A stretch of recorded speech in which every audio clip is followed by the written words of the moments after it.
नमस्कार, good evening. शाम के 7 बज चुके हैं। वक्त हो चला है सीधी बात का। मैं हूं आपके साथ मोनिका ग्रोवर। प्रयागराज में माघ मेले से शुरू हुआ शंकराचार्य विवाद थमने का नाम नहीं ले रहा है और शंकराचार्य विवाद के बीच अब उत्तर प्रदेश की राजनीति ब्राह्मण मुद्दे को लेकर बेहद गर्म है। सीएम योगी आदित्यनाथ के तेवर तल्ख हैं शंकराचार्य को लेकर, तो दूसरी तरफ डिप्टी सीएम के तेवर नर्म है।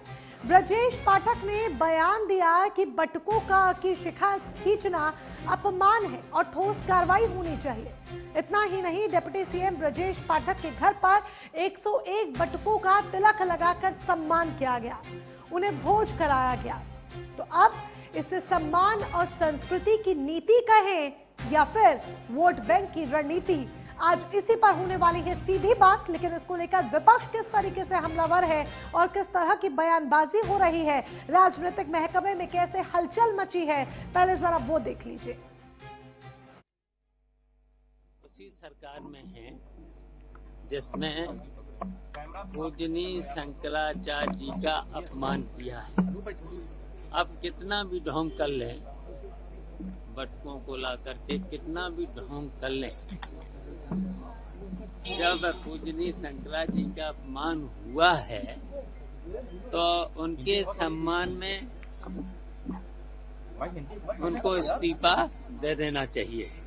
बटकों के साथ में गया था, दुर्व्यवहार हुआ था, उनकी चोटियां पकड़ के उनको पटका गया था, खींचा गया था, उनके पीठ पर जूते से कुचला गया था।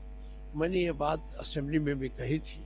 लेकिन अगर इनको कुछ करना है तो ये डिप्टी चीफ मिनिस्टर हैं और मंत्रिमंडल के सदस्य हैं, ये कहना कि उनका चुटिया उखाड़ी गई पाप लगेगा, पाप नहीं लगेगा, बल्कि जांच कराकर उन अधिकारियों के खिलाफ कार्रवाई करनी चाहिए जिन्होंने इस कृत्य को किया है। वो करने में ये असफल हो रहे हैं। नहीं, आप देखिए, सम्मानित बिल्कुल करना चाहिए, पर सम्मानित उनको करिए जिन बटकों को आपने चुटिया खींचकर मरवाया, जिन बटकों के ऊपर आपने जूते चलवाए, जिन बटकों के आपने गिरवा वस्त्र फाड़े, जिनको घसीट कर पुलिस ले गई, उनके पांव पखारिए, उनके पांव को धुलिए और उनके जल को अपने सर पर लगाइए और उनका सम्मान करिए। शंकराचार्य से जाकर क्षमा याचना करिए। वो 90 साल के जो संत को आपने मारा जूतों से, आपकी पुलिस ने आपने मारा, जो स्वरूपरामनी अस्पताल में एडमिट थे, जीवन और मौत से जूझ रहे थे, उनसे जाकर माफी मांगिए। देखिए, भारतीय जनता पार्टी में आज जो अंतर्द्वंद चल रहा है ये स्पष्ट हो गया। एक तरफ इस सदन में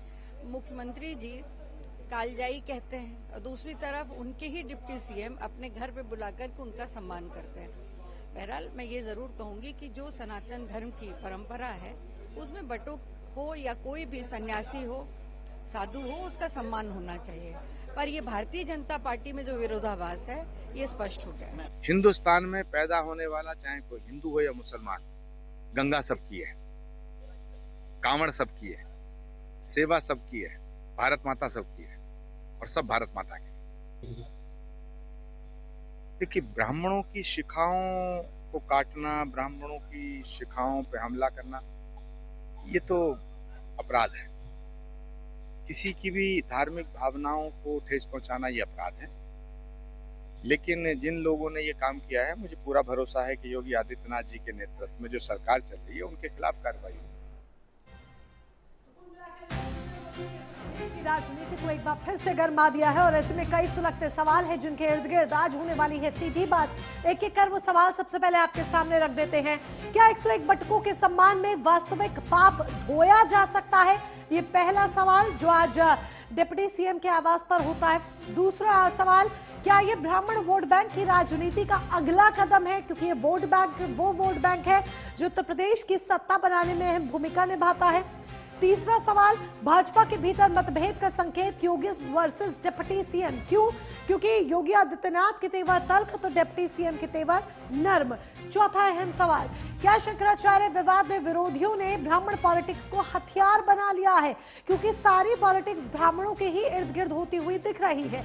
पांचवा अहम सवाल, क्या ये सिर्फ सत्ता पॉलिटिक्स है या फिर सांस्कृतिक भावनाओं का मसला है, ये भी समझना जरूरी है। क्या इसे वाकई में सम्मान और संस्कृति की बात कहें, भावनाओं की बात करें, या फिर सब कुछ राजनीति है, एक राजनीतिक हथकंडा है, एक नई सियासी पटकथा लिखी जा रही है 101 बटकों का सम्मान करके। सवाल ये भी हो जाता है कि क्या 101 बटकों का सम्मान करने से जो पाप हैं वो धुल जाएंगे, क्योंकि बड़े आरोप भारतीय जनता पार्टी पर लगे, योगी प्रशासन पर लगे। ऐसे में इन सवालों का जवाब बेहद जरूरी है और जवाब देने के लिए हमारे साथ कई खास मेहमान जुड़ चुके हैं। एक एक कर उनका परिचय हम आपसे करा देते हैं। जो खास मेहमान हमारे साथ इस चर्चा का हिस्सा बनेंगे, भारतीय जनता पार्टी की तरफ से रघुवेंद्र सिंह चौहान जी हमारे साथ हैं, समाजवादी पार्टी की तरफ से डॉक्टर पूजा मिश्रा प्रवक्ता हमारे साथ हैं, ब्रह्मचार्य जी महाराज महामंडलेश्वर हमारे साथ हैं, और आलोक पांडे जी को आप टीवी स्क्रीन पर देख रहे हैं, राजनीतिक विश्लेषक हैं, इस चर्चा का हिस्सा है। आप सभी का बहुत बहुत स्वागत। और शुरुआत राघवेंद्र जी सीधे आप ही के साथ। ब्रजेश पाठक की जो स्टेटमेंट आती है, जो बोल उनके सुनने को मिलते हैं, और जो पूरा हमने घटना देखी, पूरा हमने ये नज़ारा देखा कि 101 बटकों का वो सम्मान करते हैं, लेकिन विपक्ष इस पर चुटकी ले रहा है। विपक्ष कह रहा है कि ये वोट बैंक साधने की कवायद है। क्या बटकों का सम्मान करने से जो पास्ट में गलतियां हुई, पूर्व में गलतियां हो गई हैं, या जो पूरा विवाद खड़ा हो गया है, क्या आपको लगता है कि वो धुल जाएगा? जी मोनिका जी, सर्वप्रथम आपको नमस्कार। जी आपको भी। चैनल के सभी साथियों को मेरा नमस्कार, यथोचित अभिवादन। देखिए, ऐसा है, आप जो कह रही हैं कि धुल जाएगा, नहीं धुल जाएगा, अब धुल तो रही है समाजवादी पार्टी की कि वो पीडीए का अर्थ क्या बताते हैं, पीडीए का अर्थ क्या बताने लगते हैं, और उन्हीं के ही स्वामी प्रसाद मौर्य है, उन्हीं के से फैसला, उन्होंने ही कहा है कि उनका पीडीए चूचू का मुरब्बा है। तो ये क्या है? आप देखिए, हम मामले को कोई दबाते नहीं, इसका जहां पर जो यथोचित सम्मान होना चाहिए उसका यथोचित सम्मान करते, उसका मान करते, और ससम्मान उसको अगर कोई इस तरीके का कोई कार्य हो जाता है तो हम ये भी नहीं करते। अभी आपके चैनल पे दिखा रहे थे, शिवपाल जी बोल रहे थे, वो शंकराचार्य तो कह नहीं पा रहे। अरे भाई, समस्या इस बात की है कि मीठा मीठा गप और कड़वा कड़वा थू अब ये जनता उत्तर प्रदेश की जनता जान चुकी है। इसी वजह से उत्तर प्रदेश की जनता ने 9 साल से आपको पदोचित कर रखा है। और रही बात ये छोटे छोटे से विवाद, घरेलू विवाद कोई ऐसा नहीं है। देखिए, फिर मैं कहना चाहता हूँ, आप इसे घरेलू विवाद करार देंगे राघवेंद्र जी? क्या आप ये जो पूरा विवाद है जो माघ मेले में हुआ, जिसकी वजह से जो पूरा विवाद उत्पन्न हुआ, जो मुख्य जड़ है, क्या आप इसे घरेलू विवाद कहेंगे जो आप कह रहे हैं? ना ये वाद है ना ये विवाद है, ये मन के हमारे घर की बात है, और घर की बात घर में सुलझा ली गई है। शंकराचार्य जी तो नहीं मान रहे घर की बात है, अभी मुक्तेश्वरानंद जी तो नहीं मान रहे हैं कि ये घर की बात है। आप कह रहे हैं कि घर की बात है, वो तो नहीं मान रहे। मुक्तेश्वरानंद जी ने क्या कहा आज? अभी मुक्तेश्वरानंद जी का आपने सुना, उन्होंने क्या कहा? उन्होंने एक नीत किया है, उस समय के अंतर्गत कुछ बात कही है, और वो बात पूरी होने की बात कही है, और ये भी कहा है कि सबसे पहले, सारी बातों के पहले वो सनातन है और सनातन की रक्षा करेंगे, सनातन पर कोई प्रहार नहीं होने देंगे, सनातन को आगे बढ़ाएंगे। उन्होंने तो 40 दिन का चैलेंज भी दिया है सीएम योगी को। उन्होंने तो 40 दिन का चैलेंज भी दिया है सीएम योगी को। चैलेंज 40 दिन में पूरा करेंगे। देखिए, ऐसा है, ये वो उत्तर प्रदेश के मुख्यमंत्री, क्या सही है, क्या सही होना चाहिए, लैंड ऑर्डर उत्तर प्रदेश का जो समुचित व्यवस्था के अंतर्गत करना चाहिए, ये मुख्यमंत्री का विशेषाधिकार है। मुख्यमंत्री ने उसको किया। आपने देखा होगा कि बार बार जो ये बात आ रही है, शिखा खींची गई। मैं बताना चाहता हूँ, अभी अजय राय भी बोल रहे थे, उन्हीं के एक दुश्मन थे, उन्होंने एक की शिखा काटी थी, शिखा काट कर बोला था जय श्री राम, हो गया काम। वो जमाना अब खत्म हो गया, अब ऐसा नहीं होगा। कि किसी को मारने के बाद उसकी शिखा काट कर ले जाया जाए और उसके बाद बोला जाए जय श्री राम, हो गया काम। ये उन्हीं से पूछिए आज वो लेकिन कितने जो हुआ सुखी वो हैं, भी ऐसे अनुचित था, दुर्भाग्य उस बात को स्वीकार कीजिए राघवेंद्र जी। लेकिन जो हुआ वो नहीं हुआ जो अजय राय जी कह रहे हैं, लेकिन जो हुआ प्रयागराज में वो भी अनुचित था, उस बात को स्वीकार कीजिए। आपने विपक्ष के लिए काफी कुछ कहा, लेकिन जरा अपने ऊपर भी आ जाइए, क्योंकि इस बात का जवाब नहीं मिला। क्या इसे हम सियासी कवायद कहें, ब्राह्मणों का दिल जीतने वाली कवायद कहें? आज ये 101 बटुकों का ब्रह्मांड का वो सम्मान करने की अचानक से कैसे सूझी ब्रजेश पाठक जी को? ब्रजेश पाठक जी ने, मैं मोनिका जी बड़ी शालीनता से आपसे पूछता हूँ, क्या कोई गलत कार्य कर दिया? नहीं, बहुत अच्छा कार्य किया है, बहुत अच्छा कार्य किया है, लेकिन टाइमिंग भी तो देखिए। और बटुकों की चोटी खींचना, मैं फिर कह रहा हूँ, शरारत नहीं, सनातन का सीधा अपमान है, मैं फिर कह रहा हूँ। और ऐसा कार्य अपमान है तो कार्रवाई, ठोस कार्रवाई क्यों नहीं हुई? राघवेंद्र जी, अपमान है तो ठोस कार्रवाई क्यों नहीं हुई? क्या सिर्फ कह देने भर से अपमान और ये सब हो जाना, इतिश्री कर लेना, ये आपको लगता है ठीक है? आप कहते हैं कि अपमान है, बर्दाश्त नहीं किया जाएगा, केशव प्रसाद मौर्य जी भी यही कहते हैं, ब्रजेश पाठक जी भी यही कहते हैं, तो फिर ठोस कार्रवाई के नाम पर क्या है? क्या उन पुलिस वालों को सस्पेंड किया गया? क्या उन पुलिस वालों के खिलाफ कोई कार्रवाई की गई? जो तस्वीरें सामने आई थी, जिसमें जो पुलिस वालों की तस्वीरें दिख रही हैं, जो ये पूरा अनुचित व्यवहार हुआ, क्या उनके खिलाफ कोई ठोस एक्शन हुआ? जी, हम उस वैचारिक व्यवस्था से नहीं आते कि ट्वीट करके आग लगाकर चिंगारी भड़काकर निकल जाए। अगर किसी का बटुक सिर्फ पूजन का प्रतीक नहीं है, यह संदेश उन्होंने दिया और पूजन के बाद मान सम्मान का प्रतीक किस तरीके से है वो भी कर दिखाया। रही बात, ये संस्कृति का अपमान किसी कीमत पर बर्दाश्त नहीं करेगी भारतीय जनता पार्टी। न तो यानी कि आपके शब्दों से साफ समझ आ रहा है कहीं ना कहीं उसे पॉलिश करने की कोशिश आज की गई है। ठीक है, ठीक है राघवेंद्र जी, समझ में आ गया। विपक्ष से सवाल हम कर लेंगे, लेकिन आपके बात से समझ आ गया कि जो आज किया गया है वो पॉलिश करने का काम किया गया है, ब्राह्मणों को खुश करने का काम किया गया है। डॉक्टर पूजा मिश्रा जी की गई है, हाँ, अपना कार्य किया है, कोई पॉलिश नहीं की है। अच्छा, पॉलिश नहीं किया, अपना कार्य किया है, ठीक है। डॉक्टर पूजा मिश्रा जी वो कह रहे हैं पॉलिश नहीं किया, हमने अपना कार्य किया है। तो विपक्ष को क्यों ये लग रहा है कि वोट बैंक साधने वाली कवायद है जो ब्रजेश पाठक जी द्वारा की गई है? जो नरमी वो दिखा रहे हैं ब्राह्मणों के प्रति, जो बटुकों का सम्मान वो कर रहे हैं, 101 बटुकों को खाना खिलाते हैं, भोज कराते हैं, उनका तिलक लगाकर सम्मान करते हैं, क्यों फिर विपक्ष इसे वोट बैंक की नीति कह रहा है? मोनिका जी, रामधारी सिंह दिनकर जी की एक कविता है, उसमें 2 लाइनें हैं। क्षमा सोबते उस भुजंग को जिसके पास डरल हो, उसको क्या जो दंतहीन विसरहित विनीत सरल हो। तो हमारे जो उप मुख्यमंत्री जी हैं, उन्होंने जो है कल जब उनसे इंटरव्यू में कहा गया, ये सोचिए कि कितना गलत हुआ था कि वो कितना भी चाह ले बटुकों की शिखा खींचने को कोई जस्टिफाई नहीं कर सकता है, वो इतना गलत हुआ था। और ये हमारे उप मुख्यमंत्री हैं, तो मैंने कहा ना, मैंने इसीलिए उस शब्द को कहा कि उन्होंने जो लिखा हुआ था, इसी प्रकरण पे ही लिखा हुआ था ना, 5 दिवस तक पंथ मांगते रघुपति सिंधु किनारे, बैठे पढ़ते रहे छंदन उन्हें के प्यारे प्यारे, उत्तर में जब एक नाद भी नहीं उठा सागर से, उठी अदरी धधक पौरुष की आग राम के सर से। तो हमारे शंकराचार्य जी भी जो है यहाँ पे बैठे रहे और कविनय करते रहे कि उनको स्नान करा दिया जाए, लेकिन तब भी जो है यहाँ पे कुछ नहीं कराएगा। जब अधीत पुरुष, जब भगवान श्री राम जी के जो है धधक उठ सकती है, तो फिर तो जो है आम व्यक्ति हैं, शंकराचार्य जी हैं, तो शंकराचार्य जी को गुस्सा क्रोध आ गया। और उसके बाद में हमारे जो दंतहीन विसरहित विनीत सरल जो उप मुख्यमंत्री जी हैं, उप मुख्यमंत्री जी से प्रश्न पूछा गया तो मुख्यमंत्री जी को जो है पाप नहीं लगेगा। और एक जो है नहीं पाप बल्कि केवल बात जो राघवेंद्र जी प्लीज पहले उनकी बात पूरी करने दीजिए। राघवेंद्र जी ऐसे समझ में नहीं आएगा, पहले प्लीज बात पूरी करने दीजिए, फिर आप बोलिएगा। जी पूजा जी।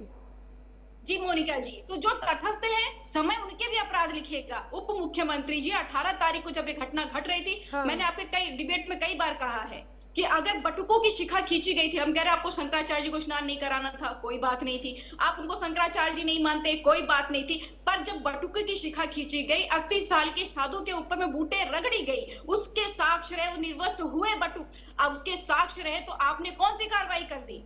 आपने कोई कार्रवाई नहीं की, और आप कह रहे हैं कि पाप लगेगा, तो मतलब आप तटस्थ होकर के देखते रहेंगे, और आपके पास में आप उप मुख्यमंत्री हैं और आपके पास में घरल ही नहीं बचा हुआ है, और अब जाकर के आप नौटंकी कर रहे हैं। मैं इसको नौटंकी कहूंगी, शुद्ध रूप से नौटंकी, वरना ये जाते शंकराचार्य जी के पास में उनके बटुक जिनकी शिखा खींची गई होती, उनसे क्षमा मांगते। हम कहते हैं आपकी शंकराचार्य जी से दुश्मनी चल रही है, आप माननीय मुख्यमंत्री जी की दुश्मनी नहीं चल रही है, आप नहीं करते शंकराचार्य जी के पास, कम से कम उनके पास जाने का प्रयास करते, बटुक के पास भी अपने जाने का प्रयास नहीं। और यहाँ बनाया था महीने बाद में उस मौलाना ने, तो वो नौटंकी नहीं थी, पूजा जी वो क्या था? तो हमारे मौलाना कहाँ से आ गए भाई? चुप रहे, नौटंकी में भी अंतर होता है, आपने नौटंकी अच्छी, नौटंकी का अंतर अच्छी तरीके से सनातन धर्म का अपमान किया, जो आपने सनातन का अपमान किया, और जो मुख्यमंत्री देखते रहे और उसके बाद में वक्ता भी निकल करके बता है पाप लगेगा, ये सारी बात कहाँ गोपाल यादव जी को बीच में ला रहे हैं? कितने वरिष्ठ हो रखे हैं, वो कार्रवाई नहीं कर सकते पुलिस के ऊपर में। और ब्रिजेश पाठक जी ने इतनी भी हिम्मत नहीं दिखाई कि एक पत्र ही लिख देते मुख्यमंत्री जी को कि ये जो है सनातन धर्म का अपमान हो रहा है, ये ब्राह्मणों की शिखा खींची जा रही है, ये अपमान हो रहा है, ब्राह्मणों का पत्र ही लिख देते। तो आपके अनुसार सब राजनीतिक एजेंडा है जो चलाया जा रहा है, सब राजनीतिक, पूजा मिश्रा जी, क्या आपके अनुसार सब कुछ एक राजनीतिक एजेंडा है जो चलाया जा रहा है? बिल्कुल मोनिका जी, अगर मुझे लगता है कि ये ऑप्शन होता ब्रिजेश पाठक जी के पास में कि नहीं वो बोल सके कि नहीं ये सही हुआ, तो वो बोल देते। उन्होंने बहुत मजबूरी में कहा कि नहीं शिखा नहीं खींचनी चाहिए थी, पाप लगेगा। ये नहीं कहा कि मैं जांच बैठाऊंगा, मैं लड़ूंगा, मैं उप मुख्यमंत्री हूं, मेरी भी कुछ जिम्मेदारी बनती है, मैं उसको करूंगा, नहीं, पाप लगेगा। मतलब ये तो किसी को जानकारी ही नहीं है कि आप किसी का अपमान करेंगे, कुकर्म करेंगे तो आपको पाप लगेगा। ये माननीय उप मुख्यमंत्री बताएंगे तभी आपको जानकारी मिलेगी। तो माननीय उप मुख्यमंत्री जी इतने दबाव में अगर रह करके आपको पद पे रहना है, तो मुझे लगता है जमीर खत्म करके अपने आत्मसम्मान को मार करके और उसके बाद में नौटंकी जिम्मेदारी बनती है। ब्राह्मण के विधायकों के साथ में अपमान किया जाए भाजपा में, तब भी आपकी जिम्मेदारी बनती है कि आप जगन को लेकर के। ठीक है। तो कहीं ना कहीं से भारतीय जनता पार्टी अपनी तरफ से कह रही है कि हमने सम्मान किया है, तो यहाँ पर विपक्ष कह रहा है कि एक राजनीतिक एजेंडा है। हमारे साथ ब्रह्मचर्य जी महाराज भी जुड़े हुए हैं, महामंडलेश्वर है। महाराज जी, 101 बटुकों का जो ये सम्मान किया गया है, क्या आप इसे समाधान के तौर पर देखते हैं, या फिर आपको लगता है कि राजनीति ने धर्म को अब सिर्फ एक मंच बना लिया है? हरिओम, नमो नारायण, हर हर महादेव। इसमें मोनिका जी विशुद्ध राजनीति है। बटुकों का अपमान माघ मेले में 18 जनवरी को हुआ और आज 19 जनवरी है। एक महीने बाद इसका प्रायश्चित हो रहा है। हमारे धर्मशास्त्र में कहा गया है कि या केशान व शिखान, मतलब जो केश की शिखा है, या केशान व शिखान छित्वा दिजस्य पाप कुरते नरः। जो आदमी केशों की शिखा का अपमान करता है, खींचता है या काटता है, दंड्या सा, उसको दंड होता है, राज्ञा विज्ञेहा प्रायश्चितम कार्य, मतलब कि उस आदमी को राजदंड मिलना चाहिए, सामाजिक उसको दंड मिलना चाहिए, और ये एक महापाप में आता है। लेकिन ये तो वो वाली बात हो गई, जैसे मैं पूजा जी का अपमान कर दूं और माफी जो है मैं पांडे जी से मांग लूं। जिस व्यक्ति का अपमान हुआ उसका नाम तक नहीं पता किसी को। बटुक के साथ में जो साथ में सन्यासी थे, उनको जो सीने पे और मुंह पर लात मारी गई, उनका नाम तक नहीं पता, उनका कोई जिक्र नहीं है। माफी मांगनी थी तो उनसे मांगनी थी। ये बटुकों का सम्मान एक प्रायोजित है। 101 मालाएं आप पे कहाँ आ गई इमीडिएटली, अगर वो अचानक ही आ गए। और ये देखिए कैसा सम्मान है, जिनके ऊपर आप फूल छिड़क रहे हैं वही स्वास्थ्य वाचन खुद गा रहे हैं, खुद ही उनके पटका पहनते हुए अपना ही स्वास्थ्य वाचन खुद गा रहे हैं। सम्मान का मतलब होता है कि आप उनको पैर पगारें, उनसे माफी मांगें। और जो व्यक्ति भोज दे रहा है, जलपान दे रहा है, उसके साथ में सारे जूते हुए पहन के चल रहे हैं। ये सम्मान नहीं होता ब्राह्मणों का। ब्राह्मणों को जूता पहन के खाना नहीं खिलाया जाता। पहली बात, इसके पीछे का कारण जानने की कोशिश कीजिए। एक तो 2027 का इलेक्शन, दूसरा जो अगर आपको ब्राह्मणों का इतना ही दर्द है राजनीतिक पार्टियों को, तो ब्राह्मणों के मुर्दाबाद के और कब्र खुदने के जो नारे जेएनयू में लग रहे हैं, उसके पीछे आज तक किसी ने कोई कार्रवाई की? दूसरी बात, इन्हीं अभी कुछ दिनों पहले हमने पढ़ा था, सुना भी था कि ब्राह्मणों ने एक बैठक की विधायकों ने, उनके ऊपर क्या क्या आपने बोला, क्या क्या आक्षेप लगे। ब्राह्मण को एक आपने खिलौना बना लिया, क्योंकि इलेक्शन आ रहा है और बौद्धिक संपदा जितनी है ब्राह्मणों की है, उनके बिना ये रीढ़ की हड्डी है समाज की। हाँ। और उसमें सवर्ण देखिए, सवर्णों में आपने ब्राह्मण भी हो गए, क्षत्रिय भी हो गए, वैश्य भी हो गए। अभी तो ब्राह्मणों को बनाया जा रहा है ना, अब क्षत्रियों का भी सम्मेलन होगा, आप देखिएगा, उनके साथ भी कुछ करने के लिए आएंगे। अगर ये 1 महीने बाद आ रहा है तो इसका मतलब राजनीति है, प्योर राजनीति है। उस पर भागवत जी का बयान कि आप जो सवर्ण हैं उनको मानना पड़ेगा, थोड़ा झुक के चलना पड़ेगा। 2 दिन पहले का यूजीसी पे जो चल रहा है, जिससे सवर्ण वर्ग ब्राह्मण वर्ग जो है अलग हो गया, वो उनको समेटने के लिए, उनको सहेजने के लिए ये इस तरीके का किया गया एक राजनीतिक प्रोपेगेंडा है। मैं माननीय योगी जी का इस बारे में कोई हस्तक्षेप नहीं चाहता हूं। मैं ये चाहता हूं कि इसमें ब्राह्मणों के जितने भी संगठन हैं वो आए और इस विषय पर अपनी अपनी प्रतिक्रियाएं दें, क्योंकि ब्राह्मणों को तोड़ा जा रहा है। उनको भी अभी पांडे, मिश्रा, शर्मा, शांडिल्य इनमें बांट दिया जाएगा गोत्रों में, आप देखिएगा, और उसमें भी 2 फाड़ होनी शुरू हो जाएगी। ये ब्राह्मण बटकों का सम्मान एक तरीके का सिर्फ दिखावा है और छद है, कुछ नहीं है। इसके पीछे यूजीसी के कानून की धार को कम करना है, सवर्णों के प्रति, सवर्णों में सरकारों के प्रति, राजनीतिक पार्टियों के प्रति जो आक्रोश है उसको ठंडा करना है। लेकिन ये ध्यान रखिएगा, जब चाणक्य ने अपनी शिखा खोली थी तो वंश जो है, नंद वंश खत्म हो गया था, गणानंद का सत्यानाश हो गया था। हमने यहाँ बहुत सही पॉइंट्स उठाए हैं, जो पॉइंट्स आपने उठाए हैं बहुत सही पॉइंट्स उठाए, और कहीं ना कहीं से डैमेज कंट्रोल के तौर पर यहाँ पर किया गया, ऐसा प्रतीत हो रहा है जो पूरा ब्रजेश पाठक जी के आवाज पर देखने को मिला, मानो जैसे सिर्फ और सिर्फ डैमेज कंट्रोल करने की कोशिश की गई हो। आलोक पांडे जी, ये डैमेज कंट्रोल करने की ही क्या कोशिश है? लग तो वही रहा है, आप इसको जरा करेक्ट कर बताइए, समझाइए कि क्या वाकई में ये डैमेज कंट्रोल करने की कोशिश की गई है और जो किया जा रहा है, क्योंकि उत्तर प्रदेश की सियासत, राजनीति में ब्राह्मण ही इस वक्त केंद्र में है, हर लिहाज से, हर मुद्दे के लिहाज से, तो क्या ये कवायद है ब्राह्मण वोट बैंक को साधने की, एक बार फिर से रूठे ब्राह्मणों को एकजुट करने की, जैसे हमने देखा था कि 90 के दशक के बाद भी हुआ था, ठीक उसी तरीके से? अनम्यूट कीजिए पहले आलोक पांडे जी, प्लीज अनम्यूट कीजिए, ऑडियो नहीं आ रही। हाँ जी बोलिए आलोक पांडे जी, हम आपको सुन नहीं पा रहे, प्लीज ऑडियो अनम्यूट कीजिए पहले, शायद आपकी ऑडियो म्यूट है, ऑडियो अनम्यूट कीजिए।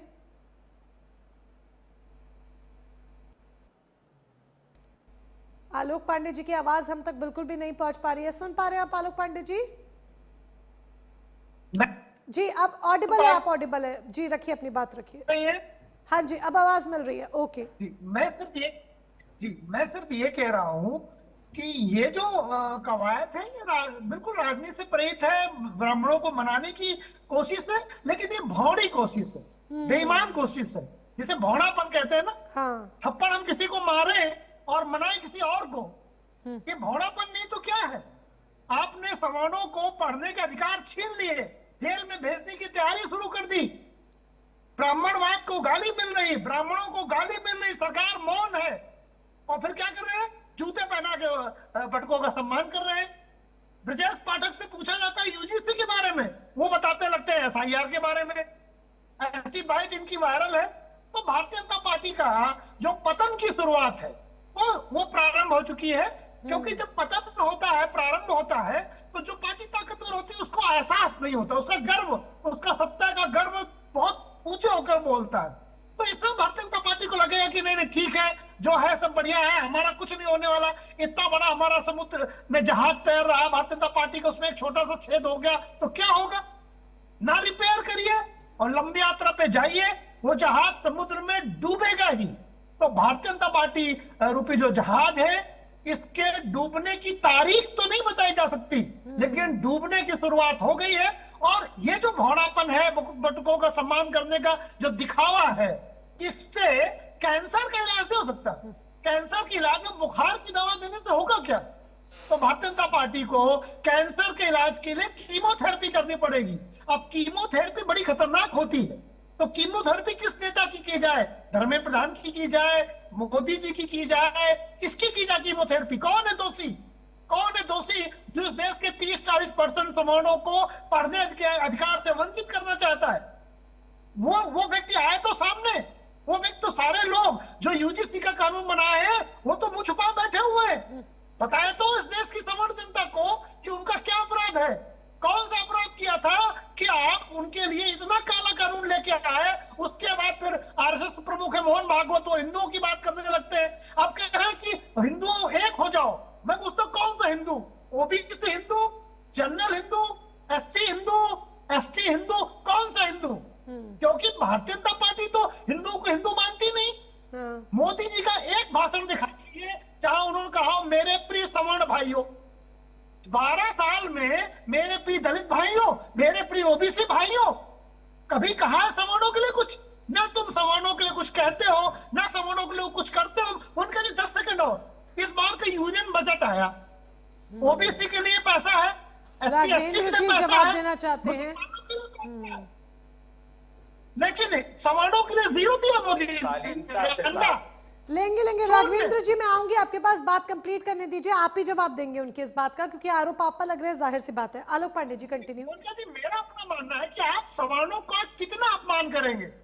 आपने तो भारतीय जनता पार्टी ने सवर्णों के लिए इस तरह के रास्ते बना दिए हैं कि अब हमें लगता है कि समाजवादी पार्टी हमें अच्छी लगने लगी है। सवर्णों का अपमान हो रहा है भारतीय जनता पार्टी के राज में, आलोक पांडे जी का ये कहना है, और बड़े आरोप वो लगा रहे हैं। ये भी कह रहे हैं कि स्वर्ण जवाब देगा।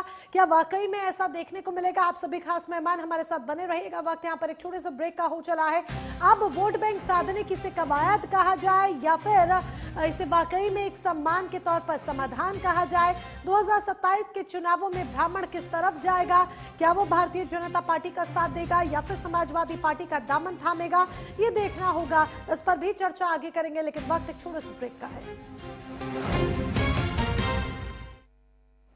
तो सीधी बात में आज हम बात कर रहे हैं उत्तर प्रदेश की राजनीति की, जिसका केंद्र इस वक्त सिर्फ और सिर्फ ब्राह्मण बने हुए हैं, और ये मुद्दा काफी गर्मा रहा है, और उस मुद्दे का इम्पैक्ट कहीं ना कहीं 2027 पर भी पड़ता हुआ दिखाई दे रहा है। शायद इसीलिए जो कवायदें की जा रही हैं बार बार, कभी इसे डैमेज कंट्रोल के तौर पर देखा जा रहा है, कभी इसे समाधान के तौर पर देखा जा रहा है, तो कभी सिर्फ और सिर्फ वोट बैंक साधने की एक कोशिश के तौर पर। चलिए चर्चा को हम आगे बढ़ाते हैं। हमारे साथ कई खास मेहमान हैं। राघवेंद्र सिंह चौहान जी बीजेपी की तरफ से हैं, डॉक्टर पूजा मिश्रा समाजवादी पार्टी की तरफ से हैं, ब्रह्मचार्य जी महाराज महामंडलेश्वर हमारे साथ हैं, आलोक पांडे जी राजनीतिक विश्लेषक हमारे साथ हैं। राघवेंद्र सिंह चौहान जी, आलोक पांडे साफ सीधे तौर पर आरोप लगाते हुए कह रहे हैं कि कभी भी हमने ये नहीं सुना भारतीय जनता पार्टी के मुंह से कि मेरे प्रिय स्वर्ण भाइयों, मेरे प्रिय ब्राह्मण भाइयों, ये कभी हमने नहीं सुना। हमेशा ये सुना जाता है कि मेरे प्रिय दलित या मेरे प्रिय ओबीसी, जो आलोक पांडे जी कह रहे हैं। आप जवाब भी देना चाहते थे तो अपना जवाब भी रखिए। और ये भी आपसे सवाल है कि क्या आपको लगता है कि ये जो आप कर रहे हैं, या फिर उत्तर प्रदेश में अभी का जो माहौल है पूरा, चाहे आप पॉजिटिव वे में देख लीजिए चाहे नेगेटिव वे में देख लीजिए, जो भी आपका चश्मा हो देखने का, ये 2027 पर इम्पैक्ट डालेगा? मैं पहले राजनीतिक विश्लेषक पांडे जी, आदरणीय हमारे पांडे जी, देखिए आपकी वेदना हो सकती है, मैं आपको बता दूं, आप खुद ही जानते हैं। AWS आरक्षण ऐतिहासिक फैसला किसने दिया? 10% का आरक्षण ये किसने दिया? इसमें हमारे ब्राह्मण, क्षत्रिय, वैश्य सभी आते हैं। अब रही बात है कि आप मंच पर अगर विराजमान हो पांडे जी और मोदी जी आए हैं तो आपको विशेष सम्मानित करते हैं, या हमारे ब्रह्मचारी जी महाराज हैं वो मंच पर विराजमान हो विशेष रूप से सम्मानित करते हैं। देखिए वो तो हमेशा कहते हैं मेरे प्रिय देशवासियों, तो क्या आप देश में निवास नहीं करते हैं? मैं बड़ी शालीनता से आपसे पूछता हूँ, देश के आप नहीं है या देश के प्रधानमंत्री जी नहीं है, या प्रधानमंत्री जी आपके नहीं है। उन्होंने कब कहा? उन्होंने कहा कि 140 करोड़ जनता हमारी परिवार है, हमारा परिवार है, और वही ये परिवार मानकर चलते हैं। रही बात कि आपको ईडब्ल्यूएस छात्रों को सरकारी कॉलेजों में सीटें, फीस में छूट, scholarship, credit card support, NEET, JEE, UPSC जैसी परीक्षा में ईडब्ल्यूएस का कोटा लागू करवाया। और आप ये जानिए, इसके लिए सरकार को कोर्ट में जाकर लड़ाई लड़नी पड़ी। आप इस तरीके का विस्फोटन मत करिए। जवाब देना चाह रहे हैं, आपको दोनों ही जवाब देना चाहते हैं। चौहान जी शायद आपकी बात यहाँ गलत हो रही है। चौहान जी शायद बात गलत हो रही है। रुकिए जवाब देने के लिए तैयार है, और आपने अभी बिहार चुनाव देख भी लिया। ठीक है, आलोक पांडे जी आपकी बात पर हंस रहे हैं, महाराज जी भी जवाब देना चाहते हैं। ठीक है, बारी बारी आप अपनी बात रख सकते हैं। आलोक पांडे जी और महाराज जी, आप दोनों ही बारी बारी अपनी बात रखें। पहले महाराज जी। देखिए, बड़ी हास्यास्पद सी बात है। अभी आज 6 घंटे पहले ही, 7 घंटे पहले मोदी जी का एक बयान है कि ये धरती बुद्ध की धरती। आपको ये पता होना चाहिए कि गौतम बुद्ध जो है लुम्बिनी में पैदा हुए थे, नेपाल में। हम तो बचपन से यही सुनते आए हैं, और हम भारत माता को यही पूछते आए हैं कि राम कृष्ण की धरती है, ये जो है भगवान नरसिंह की धरती है, ये देवी देवताओं की धरती है। आपने इतना तुष्टीकरण फैला रखा है कि मध्य प्रदेश में आपने एक बौद्धिक जो है पार्क बनाया करोड़ों रुपए का। और कभी भी, जैसे पांडे जी ने बहुत अच्छी बात कही कि कभी भी किसी आदमी ने ये नहीं कहा, आपके यहाँ पर आप भी नहीं कह रहे हैं कि सवर्ण के लिए ये किया। आपने अभी बजट बनाया, उसमें अल्पसंख्यक जो है एक अलग अमाउंट रखा। 3200 करोड़ रुपए आपने मुसलमानों के दिए, मदरसे को, वक्फ बोर्ड को स्ट्रॉन्ग करने के लिए। आप बातें कर रहे हैं कुछ और बोल रहे हैं कुछ और। देशवासी बोलना, हमें पता है हम इस देश के वासी हैं, भारत माता हमारी माता है, उनके कहने से कुछ नहीं होगा। हम हमारे तक अभी सवर्णों के आगे एक आपने जाली खींच रखी थी जिससे सब धुंधला नजर आ रहा था। लेकिन आपकी बातें ऐसी हैं, दलित हिंदुओं, अनुसूचित हिंदुओं, गरीब हिंदुओं, अरे भाई आप हिंदू नहीं बोल सकते। अब वोट आने को है तो आप जो है सारे के सारे उसमें हिंदू लेके आ रहे हैं। आप गलत बयानी मत करें, सुनिए, आप गलत बयानी मत करें। आप भी तो बोलेंगे, मेरे को आप रोकने की कोशिश ना करें, अब बैठ जाए। अभी आपको मौका मिलेगा बात करिएगा। आपने धर्म का सम्मान कीजिए, कम से कम उनकी गरिमा का सम्मान कीजिए। उनकी बात कंप्लीट करने दीजिए, फिर आप बोलिएगा। ये अपने ही नेताओं का सम्मान नहीं करते। ये आप सम्मान देख लीजिए, भगवा का सम्मान क्या हो रहा है। इनको कुछ पता नहीं है कि सम्मान क्या होता है। ये सिर्फ बोलेंगे तो यहाँ बैठे विशुद्ध राजनीति करेंगे। आप बहुत ज्यादा ज्ञानी ना बने। मैं आपको बताता हूँ, आपको मैं दर्पण दिखाता हूँ कि क्या बोल रहे हैं आप। जाकी रही भावना जैसी, देखी जैसी, आपके अंदर भावना की बहुत बड़ी कमी है। आप होंगे, आप करिएगा, आप महामंडलेश्वर होंगे, लेकिन भावना की बहुत बड़ी कमी है। आप जातिगत रूप से हर चीज को जातिगत चश्मे से देखते हैं, जो कि हमारे मोदी जी, हमारे योगी जी नहीं देखते हैं। आप जातिगत भावना को बताते हैं। आपने कैसे सवर्ण और अलग बातों में बांटा? आपने क्यों सवर्ण ओबीसी को यूजीसी के अंदर लेके आए?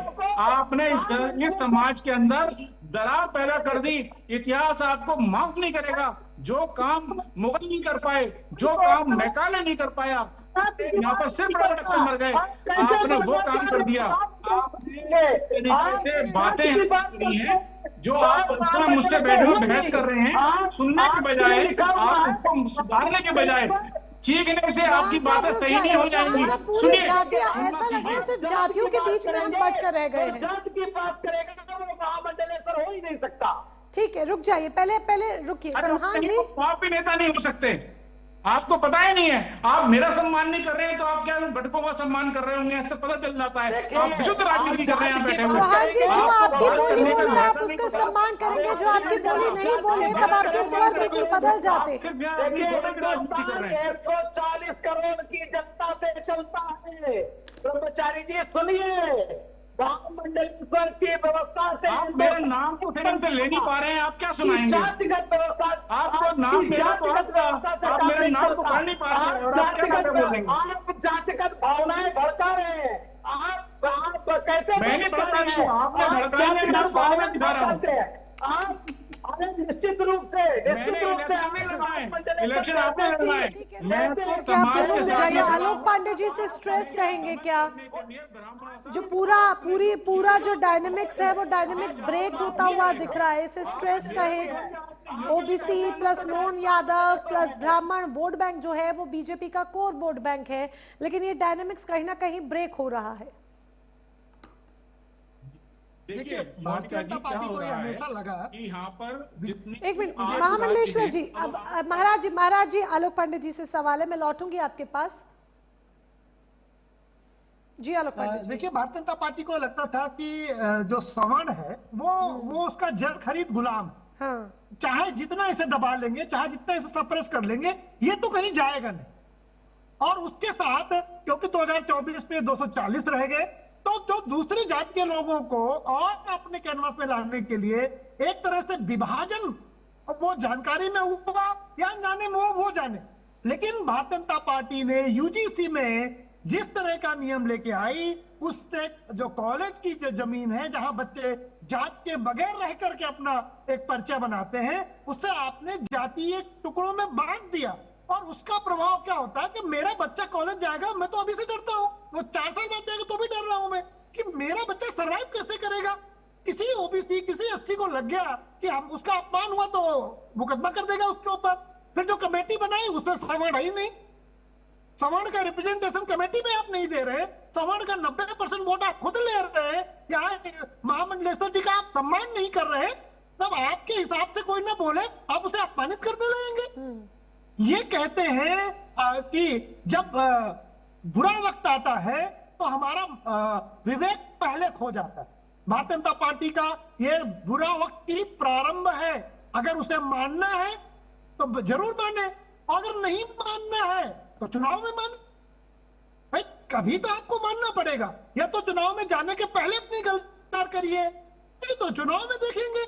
शायद स्वीकार हो रहा है तभी हम डैमेज कंट्रोल देख रहे हैं। शायद स्वीकार हो रहा है आलोक पांडे जी, तभी हम डैमेज कंट्रोल देख भी रहे हैं, क्योंकि एक तरफ अगर तेवर किसी के तल्ख है तो दूसरे के नर में, ये कहीं ना कहीं बैलेंस करने की कोशिश की जा रही है। लेकिन ये देखना होगा कि ब्राह्मण समाज इसको किस नजरिए से और किस रुख से देखता है। मैं आऊंगी राघवेंद्र जी आपके पास, पर पहले पूजा मिश्रा जी से सवाल लौटेंगे आपके पास, फिर आप अपनी बात रखिएगा।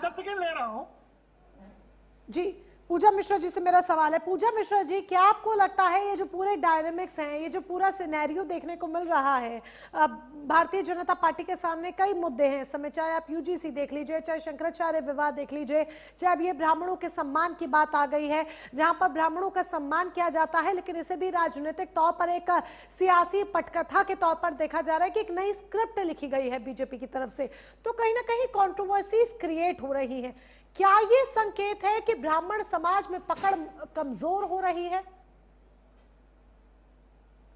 मोनिका जी, आपको ध्यान होगा कि जब माननीय प्रधानमंत्री जी लखनऊ आए थे और उन्होंने जो है 3 ब्राह्मण शिरोमणि उनके पार्टी के, भाजपा पार्टी के, जिनको माना जाता है, उनकी मूर्ति का अनावरण किया था। और उससे एक दिन पहले विधायकों ने मीटिंग की थी, ब्राह्मण विधायकों ने, उपेक्षित होने के कारण से।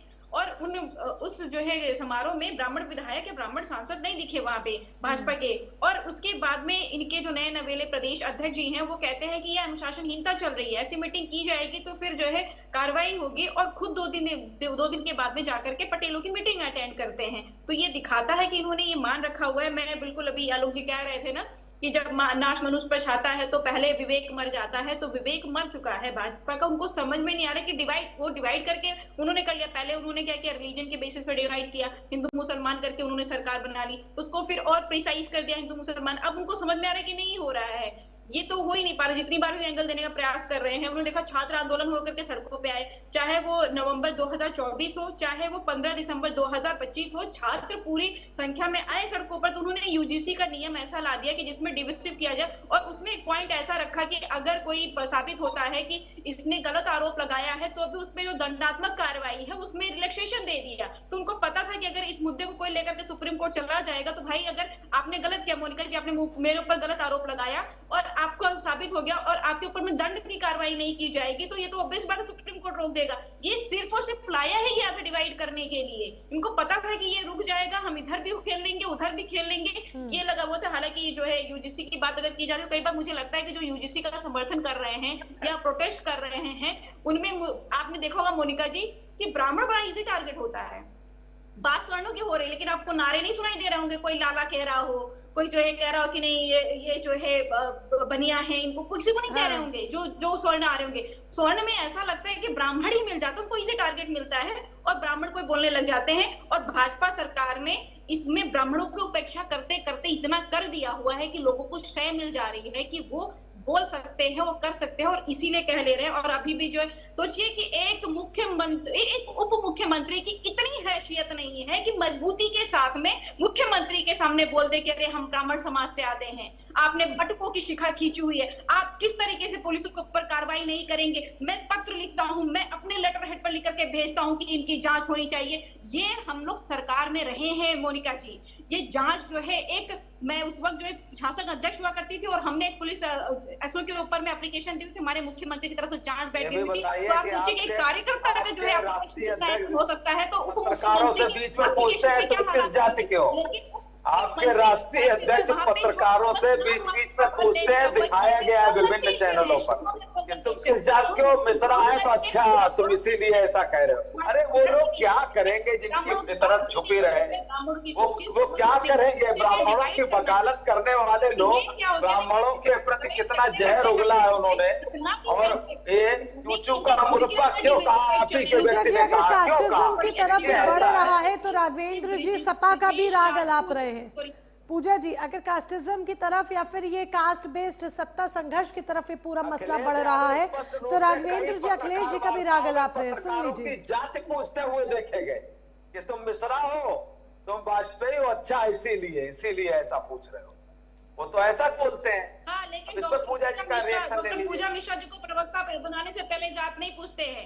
माता प्रसाद पांडे जी को नेता पूजा मिश्रा को प्रवक्ता बनाया तो हमारी छोटी बहन है, वो तो अच्छा किया, लेकिन उनको बीच में वहाँ पूछते हैं, वहाँ बीच में पूछते हैं पत्रकार वार्ता में कि तुम किस चैनल से हो, फलाने चैनल से, बोले तुम ज्यादा बोल रहे हो, तुम क्या नाम बताओ पूरा, उसने कहा रमेश, तो बोले आगे बताओ। अब ये तो उनका हाल तुम्हारे राष्ट्रीय अध्यक्ष का सर्व समाज की बात करते हैं, मजबूती के साथ करती है, समाजवादी पार्टी ने शिकायत नहीं खींची है और ऐसे चुप बन करके बैठ भी नहीं जाते, प्रश्नों का सामना करते हैं, मजबूती के साथ भी सामना करते हैं। सभी जानते हैं कि आदरणीय महामंडलेश्वर जी हो चाहे पांडे जी हो, लेकिन ऐसा है कि ये जो आपस में हिंदुओं को लड़ाने की व्यवस्था चल रही है, इसमें कामयाब नहीं हो पाएंगे निश्चित रूप से। एक साथ बोलेंगे कुछ समझ नहीं आएगा, बारी बारी अपनी बात रख लीजिए, जरा बारी बारी बात रख लीजिए, नहीं समझ में आएगा, बारी बारी बात रखिए। पूजा जी, मोनिका जी सच्चाई बाहर आती है तो भाजपा के प्रवक्ताओं को ये सिखा करके भेजा गया हुआ है कि आप कंटिन्यूअसली इंटरवीन करिए। आप देखिए इतने समय से डिबेट चल रही है, इकलौते भाजपा के प्रवक्ता हैं जो सबके बीच में इंटरवीन कर रहे हैं, उसके अलावा किसी ने इंटरवीन नहीं किया हुआ है, क्योंकि उनको पता है कि ये नहीं कर सकते हैं, इनको जो इनकी जिम्मेदारी बनती है नहीं किया है इन्होंने। पत्रकारों से पूछते हुए देखा गया, सभी लोगों ने, सभी महानुभाव बैठे उन्होंने सभी ने देखा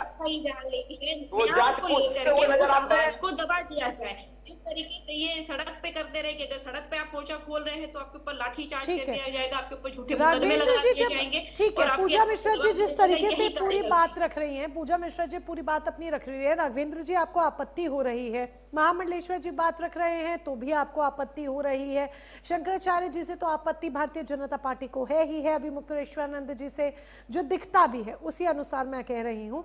तो जब भारतीय जनता पार्टी खुद को एक राष्ट्रवादी सांस्कृतिक पार्टी कहती है तो फिर संत समाज से, शंकराचार्य से, ये धार्मिक मुद्दों में आखिर कैसे घिर गई?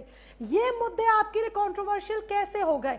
कहीं ना कहीं तो आपको लगता होगा ना कि कोई कमी छूटी जिसकी वजह से आज आपको लेने के देने पड़ रहे हैं, सवाल आपकी तरफ उठ रहे हैं, उंगलियां आपकी तरफ उठ रही हैं।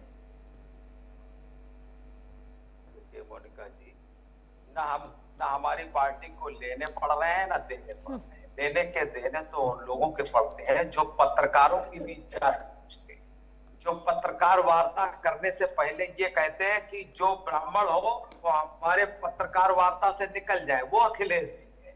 वो जो पीडीए की बात में पी में कभी पंडित आ जाता है, पी में कभी पिछड़ा आ जाता है, तो पी में कभी क्या क्या आ जाता है।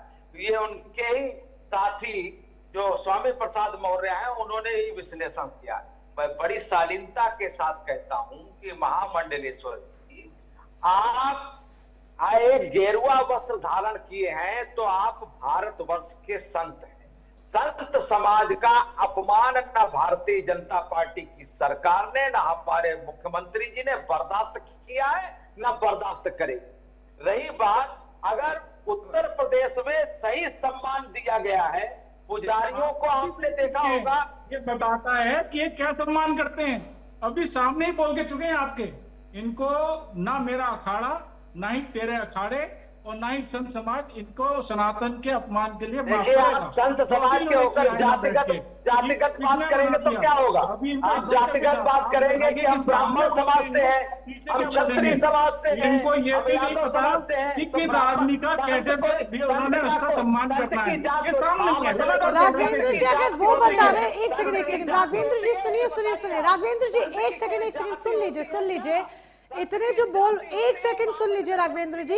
अगर वो बता रहे हैं कि मैं ब्राह्मण समाज से हूं, तो आपने भी तो 101 बटुकों का ही सम्मान किया ना, ब्राह्मणों का ही तो सम्मान किया आपने। 101 क्षत्रिय या 101 में आपने ऐसा तो किया नहीं कि कुछ आप बटुक ले आए हो ब्राह्मण, कुछ आप क्षत्रिय ले आए हो, कुछ आप यादव ले आए हो, कुछ आप कोई और जाति के ले आए हो। आपने भी तो ऐसा नहीं किया ना, आप भी तो स्पेशली एक कास्ट को ही आपने सम्मानित किया। संत का अर्थ क्या होता है? महामंडलेश्वर जी से मैं पूछना चाहता हूँ, वो अपनी जाति बताते हैं क्या? संत अपनी जाति का आपको पता नहीं, मुझसे मेरी परीक्षा ना लो। अगर मैंने लेनी शुरू कर दी, आप भागते नजर आओगे यहाँ से। अरे एक बताइए मोनिका जी, हिंदुस्तान है, ब्राह्मण क्षत्रियों के नाम पर बांटिए मत, ब्राह्मण क्षत्रिय पूछी जाती है। तो ये जो है सरकार इसको खत्म कर दे तो जाति सिस्टम को खत्म हो जाएगा ना। आपने जातियां खुद सरकार बना रही है, हम क्यों बना रहे, संत नहीं बना रहे। आपने बच्चा आपके यहाँ पैदा हुआ, ये कैसी राजनीति है जो सिर्फ धर्म और जाति के ही इर्द गिर्द घूमती दिख रही है। बहुत कम शब्दों में फाइनल कमेंट्स में आलोक पांडे जी से लेना चाहूंगी, क्या यही अब यूपी गवर्नेंस का एक नया नैरेटिव बन गया है, धर्म और जाति? देखिए मोनिका जी, योगी आदित्यनाथ जी भी अपनी जाति बताते हैं कि वो तो क्षत्रिय है, तो क्या वो संत नहीं है? योगी आदित्यनाथ जी ने बाकायदा देख के मैं तो गर्व है मुझे क्षत्रिय होने पे। तो महामंडलेश्वर जी अगर कुछ कह रहे हैं तो उसमें कौन सा अपमान हो गया? ये तो फिर योगी जी ने गलत किया, वो संत नहीं है क्या? वो क्यों अपनी जाति बता रहे हैं? तो बाकायदा मीडिया में बताया कि मुझे गर्व है कि मैं क्षत्रिय हूँ। मतलब योगी जी बोले, क्षत्रिय बोले तो ठीक, और ब्राह्मण अपनी जाति बता दे तो खराब। अब बीजेपी को हो क्या गया है मेरी समझ में नहीं आता। मैं तुम्हें इतने ही मोनिका जी कहूंगा, विपरीत समय पे जब कोई व्यक्ति अपने टेम्परेचर खोता है, इसका मतलब यही है कि उसके विनाश का प्रारंभ शुरू हो गया। भारतीय जनता पार्टी के लिए यूजीसी विनाशकारी बिंदु है। यहाँ से भारतीय जनता पार्टी का मुद्दे तमाम है जिस पर सोचने विचारने की शायद इस समय सरकार को जरूरत है। बोल रहे हैं मुझे नहीं लगता।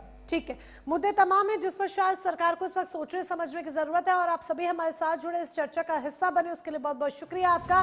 तो 101 बटुकों का जो सम्मान किया गया है, क्या इसे सामाजिक सम्मान कहा जाए या फिर एक तरह से डैमेज कंट्रोल करने का एक नया अध्याय? फिलहाल सीधी बात में बस इतना ही। नमस्कार।